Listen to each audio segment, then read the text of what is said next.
What's up, family? This is Rucker Homestead. Today we're going to do some canned chicken and vegetables. Right here, it's my pot. Pan I'm going to sear the chicken with.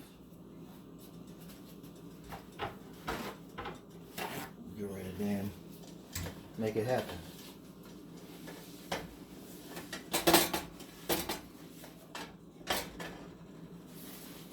We're gonna put a little bit of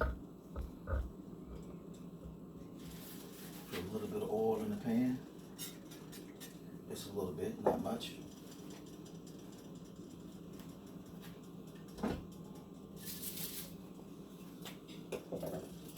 It's gonna brown the chicken a little bit.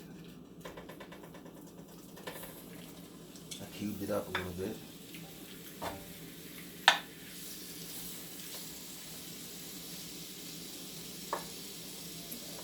Brown it up. Excuse my back.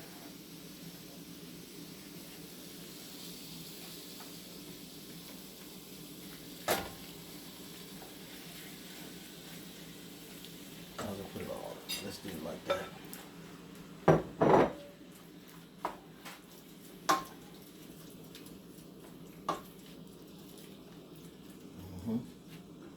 Gonna heat up a little bit.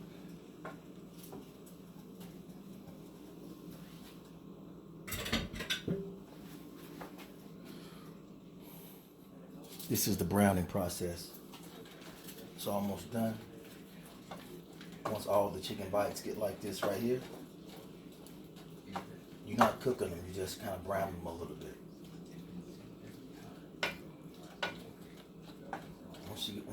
They all get most of the pink out of them,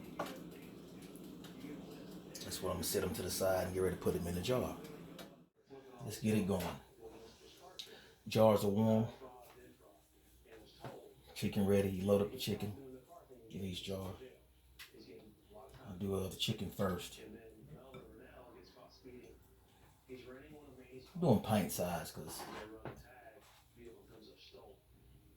it's just these single servings, I guess.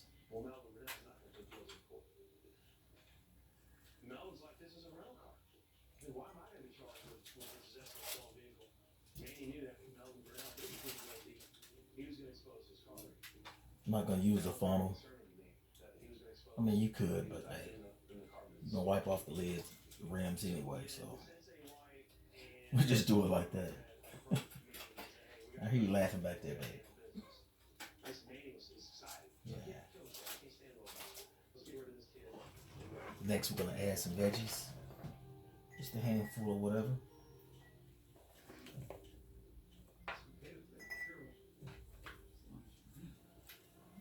No, we should do a little bit more chicken in that one. Matter of fact, a little bit more chicken in all of them.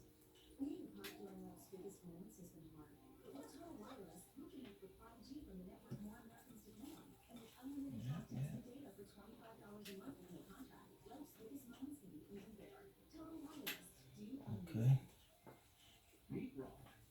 Pack it down.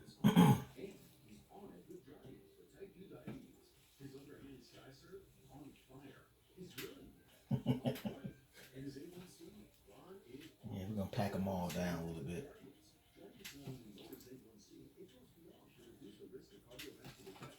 See if we can use all this chicken.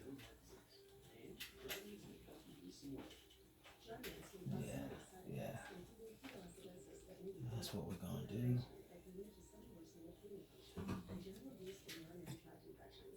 It'll be tight. That's what we want. We want it tight and packed.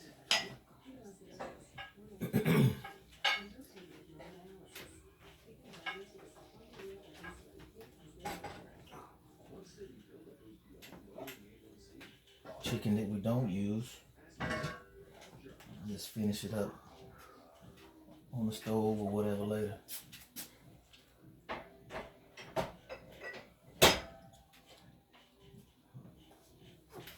Okay. Alright. There we go. Finish it in.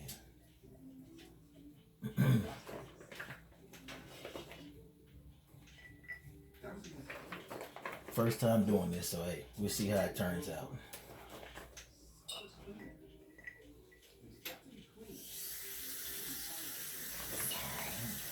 Make sure you have a inch head space. That's usually around that lip, the bottom lip of your jar.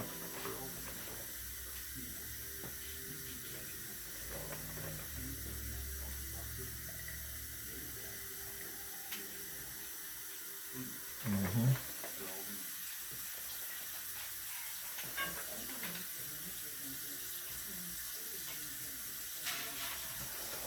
Oh yeah.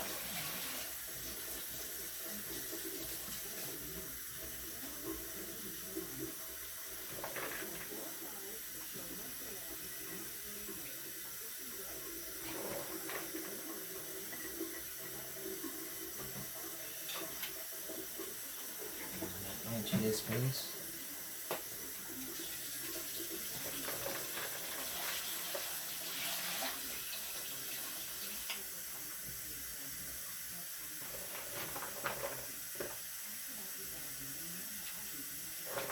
Some I'm gonna have more potatoes than others. That's okay.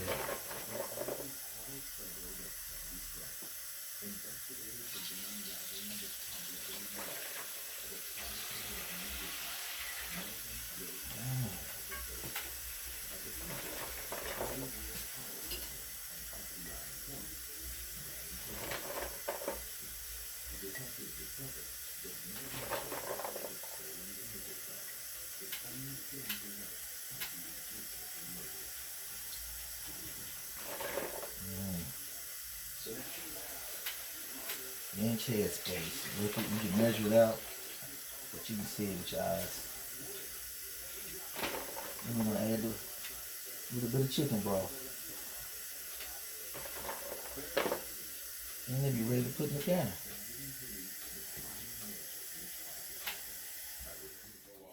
Yeah, now you just want to add your water or your broth, or whatever you're gonna use. You just add it, come up to the inch of head space. Each jar.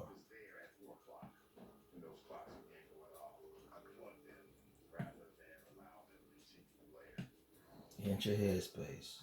Very important.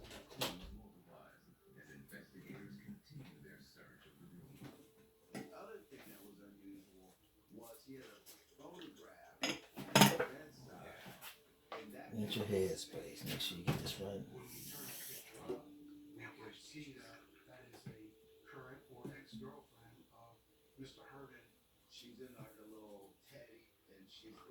Don't forget to debubble. I always forget that for some reason. Skip that process. That's a very important process you don't want to skip. You want to get all the air bubbles out your jar. You can use a wooden spoon, chopsticks, or whatever. I got this little debubbling tool, I guess. But yeah, you just go down the side of each jar. Make sure the air get in there. Get out of there. That's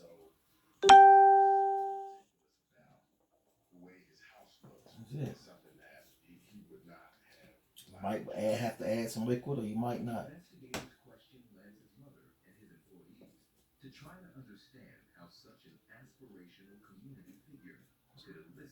Get back down.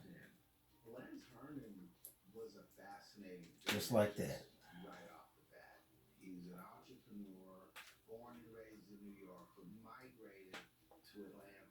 Yeah, this right here is the 921 counter.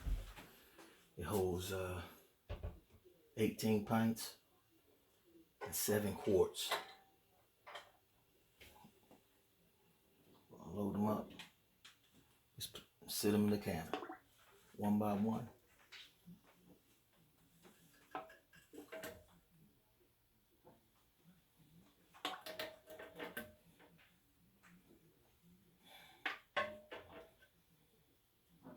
Yeah.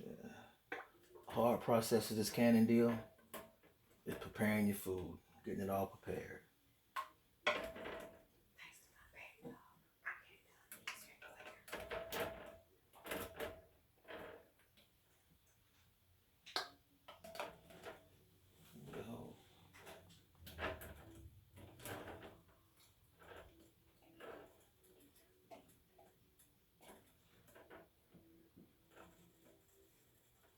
Okay, that's 8.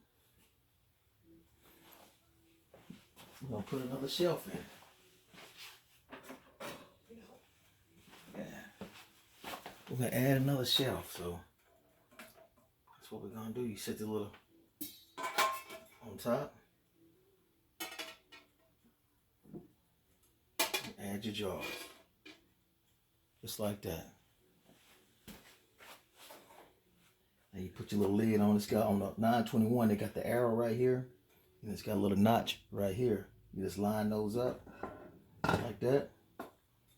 And that's it. You turn it. Once you set that on. Once it's set on, like that, you turn to line it up. That's a little locking thing right there. It'll lock it. But I take my little debubbling tool and I go around the rim.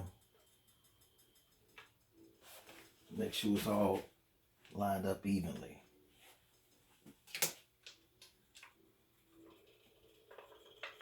That's how you tighten it down. 2 right there. Opposite sides. Right there. Just like that.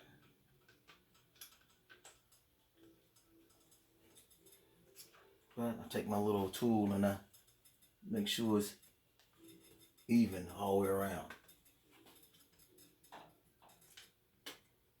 And if it's not, you just push up on it a little bit. Like that.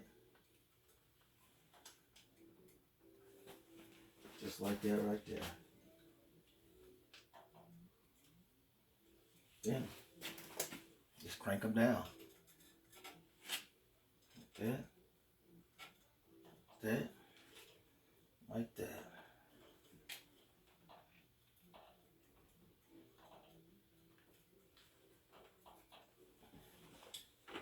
Turn it on, let the pressure build. Turn it on high. Let the pressure build up. You're going to have to let this vent for at least 10 minutes before you put your weight on. Yeah, once it get to this point right here, it start venting like that. You can probably see the steam. You see that steam? Once it start venting like that right there, you let it vent for 10 minutes. 10 minutes before you put your weight on. This is the weight of the 921 right here. That's what it look like. At my elevation in North Carolina, where I'm from, I'll set it on 10. See that 10? That's where I set it. Let it vent for 10 minutes like that. We're almost there.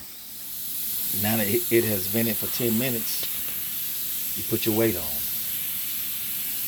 Now I'm a stunt man, so don't try this at home. Use a mitt or something to cover your hands. I'm a stunt man, so you can't do it like me. All right, there you go. That right there. You put your weight on. Now you're waiting for it to build pressure. You see the gauge? Slowly coming up. It's gonna build pressure. It's about 10 pounds of pressure. Once you get to like 10 pounds of pressure, that's when you adjust your stove. I kind of know where to adjust mine to keep it at that poundage. So that's what you do. Once it reaches 10 pounds of pressure, you just set your timer for 75 minutes. And let it do what it do. Alright, there it is. It's going to reach 10 pounds. Hear that jiggle? That's the jiggle you want right there. Yeah, that's that 921 doing its thing. I dial back my dial around about right there. That'll keep mine around about 10 pounds. That's what you do. Now, you just let it do its thing. You want the jiggle for like either 3 to 4 times a minute like that right there. Now it's constantly going. I dialed it back. it's gonna stop jiggling in about a few minutes. Took a few minutes to stop jiggling. Alright, fam. Just remember, when you turn the heat off, do not touch it. Do not touch anything. Just let it calm down on its own. Once you see that level at 0, see that? The gauge is at 0. No more jiggle. You can just take it off like that. It releases the last little bit of pressure. Like that. I usually wait after I do that, I usually wait about 5 minutes. Let it really settle down before I unloosen everything.